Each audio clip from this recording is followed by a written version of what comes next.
Hello, hello, no? Kamusta ang lahat?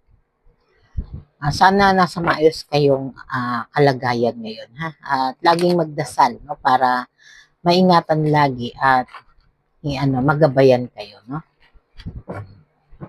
Ngayon, ang babasahin natin ngayon ay general reading po for October, ng mga pwedeng mangyari sa October. Ito'y general reading lang po o general guidance lang ito, no? Kung kunin mo lang, no, yung magre-resonate, no, para sa iyo this October, no? Kasi pwedeng mahahagap natin yung iba't ibang energy, ha? Kaya yung magre-resonate lang sa iyo ang kunin mo. Okay po. Salamat, salamat. Isahan na natin, ha?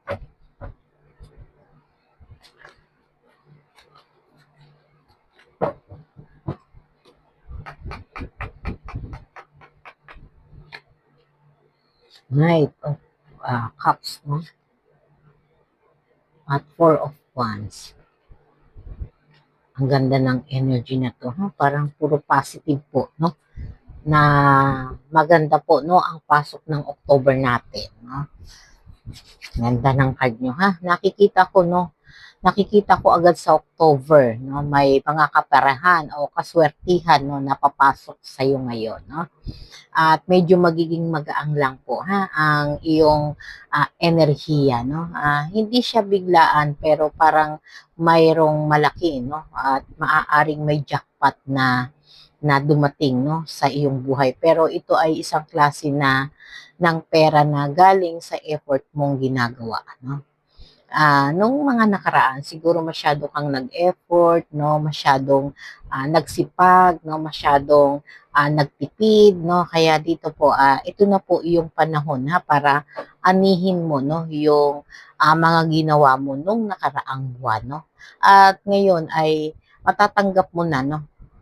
May mga magbabayad sa iyo ng utang, yung mga hindi mo inaasahan, no, na uh, pwede pong maidagdag doon sa income mo, no? At pwede rin galing din po sa mga project mo o racket mo, no? Kasi nga naging masipag ka po, no? At hindi sobrang laki pero sapat na para makapag-enjoy ka, no, na at mabawasan yung stress lately, no, na talagang binigyan mo ng effort, no?